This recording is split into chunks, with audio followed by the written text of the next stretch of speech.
I was eating cereal at my foster family's kitchen table when the social worker knocked on the door. Mrs. Henderson answered and I heard my name mentioned. 10-year-old me thought maybe my parents had finally come back. They hadn't. Your Uncle Robert wants to see you, the social worker explained. He's your father's brother. He's been trying to locate you since your parents. Since you entered the system.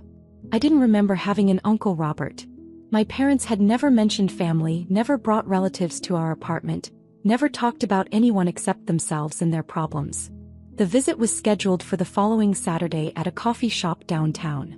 Mrs. Henderson drove me there and waited in the car while I went inside to meet this uncle I'd never heard of. He was tall like my father but cleaner. His clothes looked expensive and his hair was combed.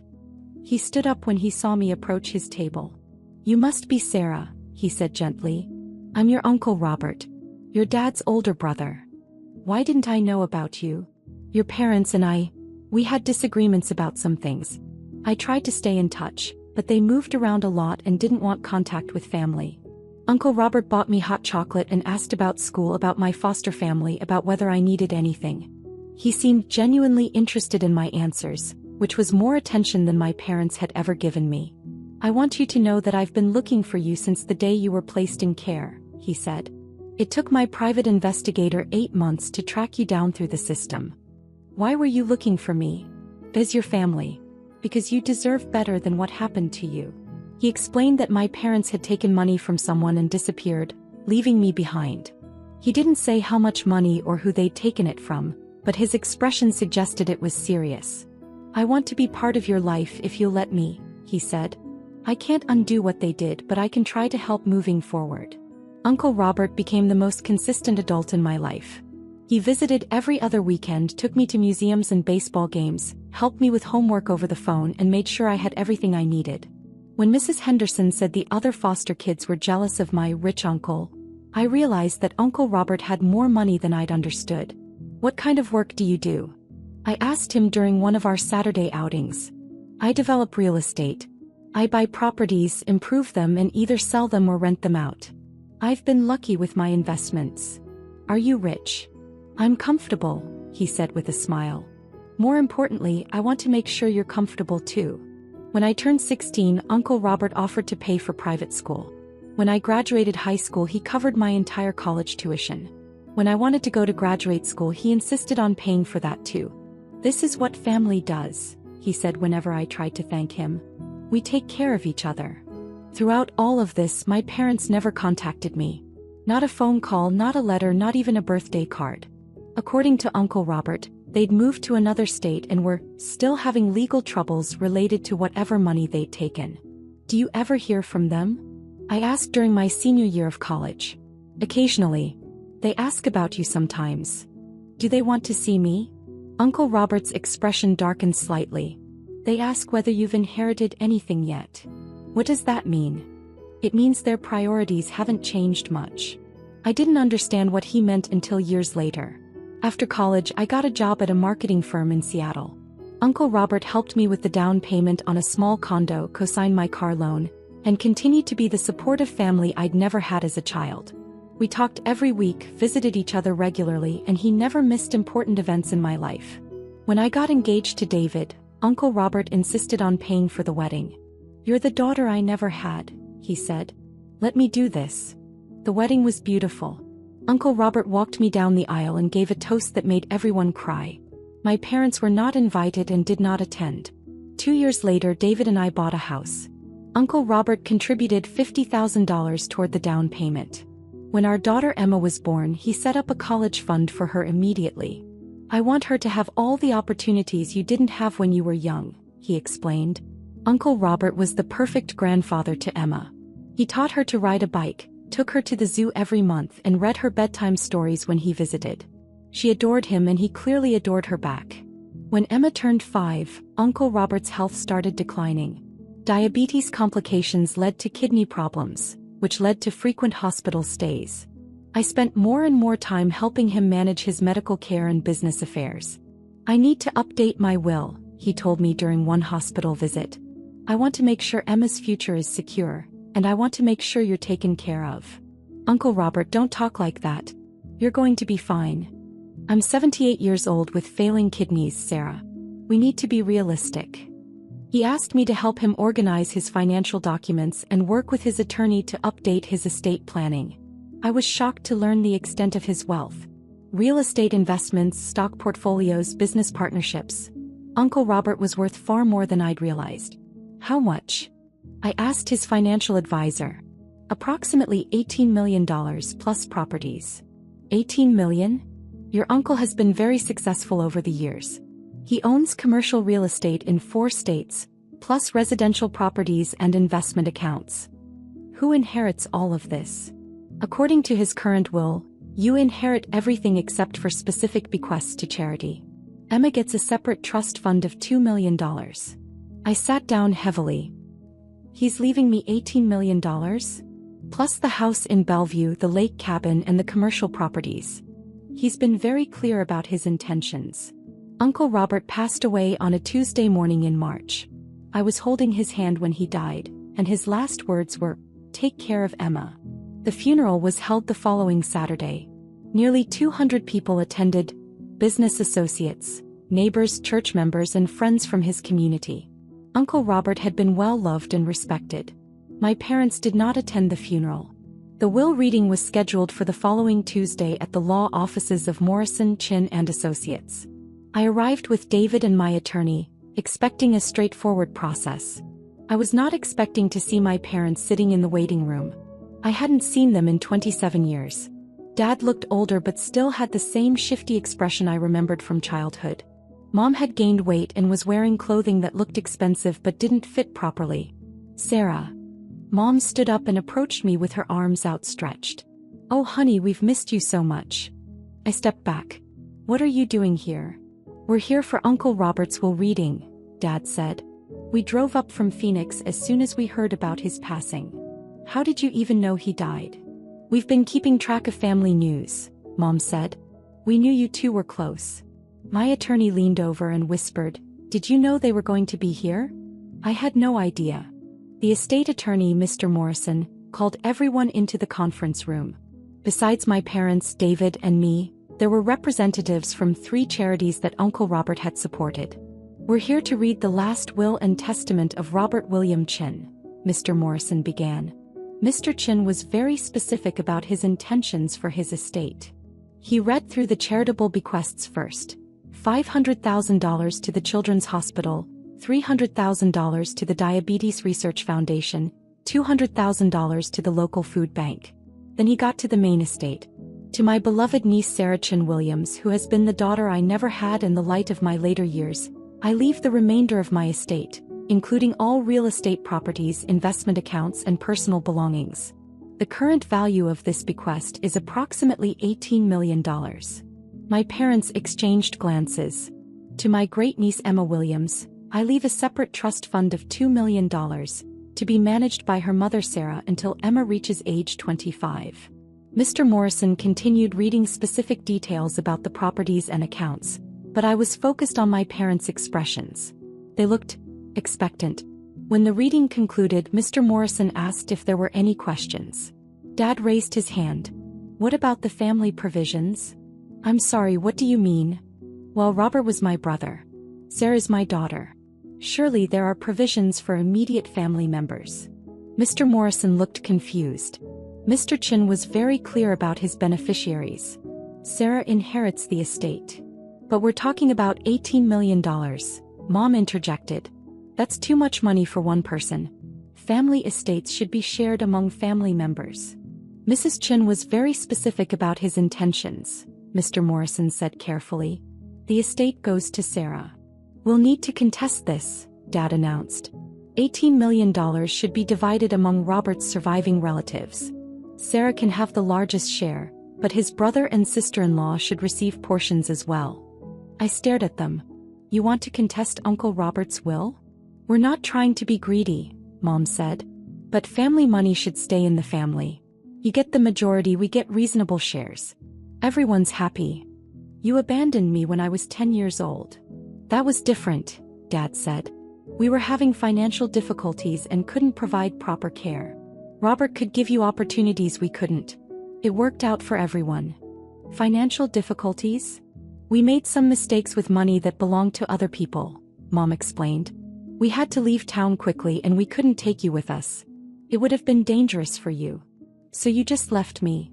We left you with people who could take better care of you, Dad said. And look how well you turned out. College education, nice house, good job. Robert did right by you. And now Robert is gone, Mom added, so it's time for the family to come back together.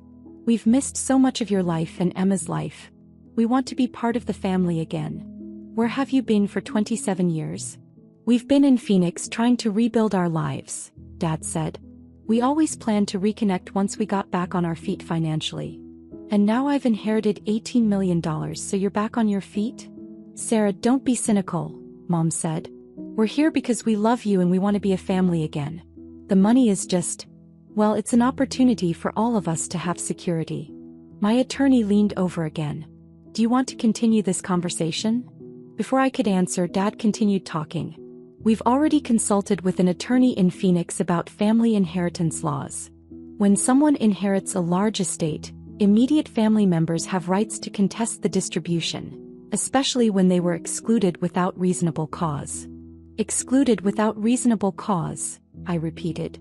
Robert may not have understood our family situation completely, Mom said. He may have thought we didn't want contact with you, when really we were just waiting for the right time to reconnect. The right time being after he died and left me $18 million. Sarah, you're being hostile, Dad said. We're trying to have a reasonable conversation about family and money.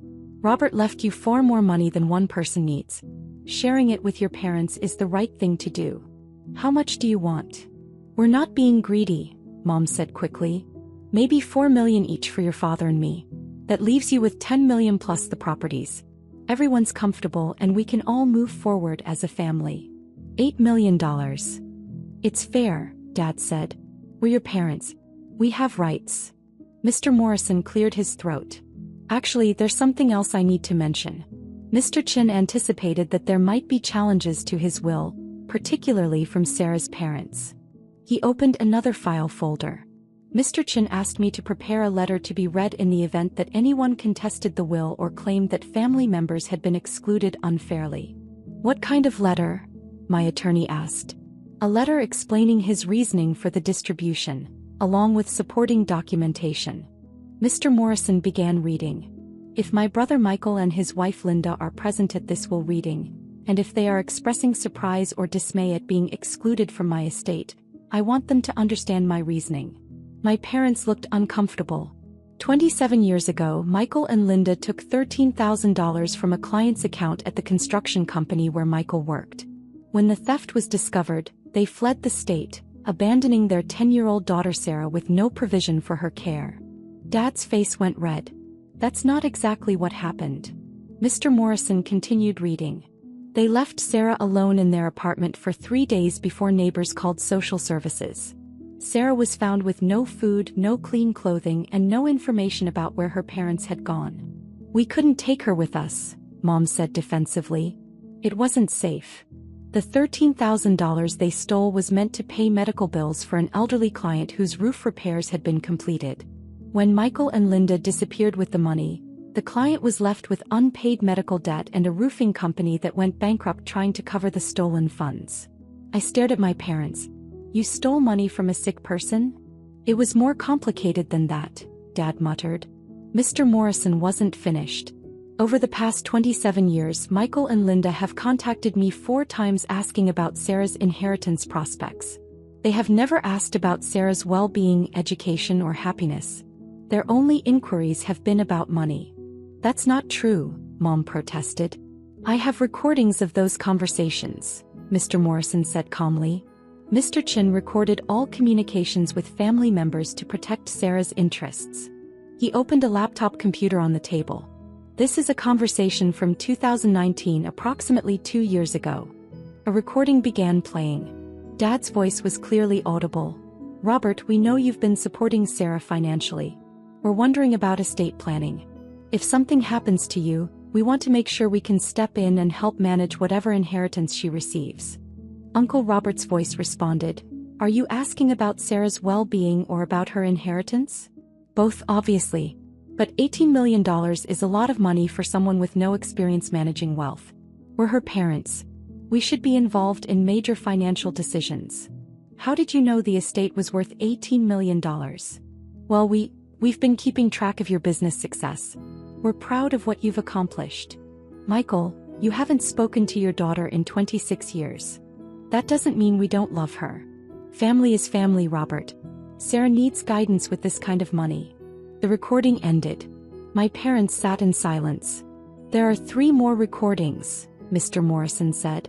Each one demonstrates that your primary interest has been financial, not familial. Play another one, I said quietly. The second recording was from 2017. Mom's voice. Robert, we've been thinking about reconnecting with Sarah, but we want to make sure we approach this properly. If she's inheriting substantial assets, we don't want her to think we're only interested in money. Uncle Robert, are you only interested in money? Of course not. But we also don't want to be excluded from family wealth that Michael should rightfully inherit as your brother. Michael forfeited any claim to family consideration when he abandoned his child. That was 25 years ago, Robert. People change. We've learned from our mistakes. What have you learned? We've learned that family is more important than money.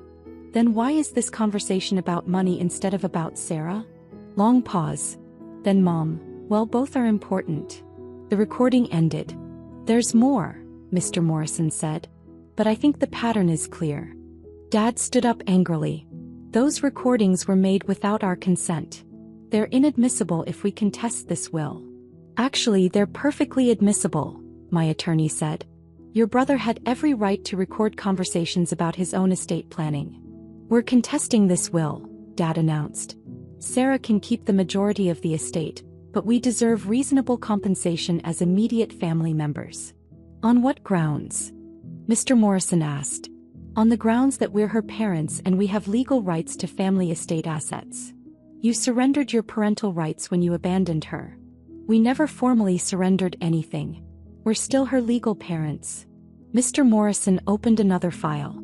Actually, Mr. Chin initiated legal proceedings to have your parental rights terminated in 1995, a year after you abandoned Sarah. The court granted the termination due to abandonment and failure to provide support. He handed my parents a legal document. You are not Sarah's legal parents. You have no legal relationship to her whatsoever. You have no standing to contest this will. My parents stared at the document. This is impossible, Mom said. You can't just terminate parental rights without notifying the parents. The court made extensive efforts to locate you for the proceedings. You had moved and left no forwarding address. After 6 months of unsuccessful attempts to serve you with legal papers, the court proceeded without your participation. We never knew about this, Dad said. Because you disappeared, I said quietly. You stole money and ran away, and you never looked back until you heard about an inheritance. Sarah, that's not fair, Mom said. We were young and scared and made mistakes. People deserve second chances. You've had 27 years of chances. Where were you when I graduated high school? When I got married? When Emma was born? We didn't know how to contact you. Uncle Robert was listed in the phone book. His business was listed online. You could have found me anytime you wanted to. We were afraid you hated us. I didn't hate you. I didn't think about you at all. Uncle Robert was my family. Dad sat back down heavily. So we get nothing? After everything we've been through. What have you been through? 27 years of guilt and regret about leaving you, Mom said. 27 years of wondering how you were doing and hoping you could forgive us someday. But not 27 years of trying to find me or contact me or be part of my life. We were building new lives in Phoenix. We couldn't just drop everything and come back here. Why not? Because. Mom looked at Dad uncertainly. Because we had legal problems here. Because people knew what we'd done. So you stayed away until Uncle Robert died and left me $18 million. The timing is coincidental, Dad said weakly. Is it? When did you first contact Mr. Morrison about the estate? Mr. Morrison checked his files. They called my office the day after Mr. Chen's obituary was published in the Seattle newspaper. The day after, I repeated. We wanted to make sure we didn't miss the funeral, Mom said quickly. But you did miss the funeral. We couldn't get flights in time. But you got flights in time for the will reading. My parents had no answer for that. We're still going to contest this, Dad said finally. $18 million is more money than anyone needs. Family should share family wealth. You're not family, I said.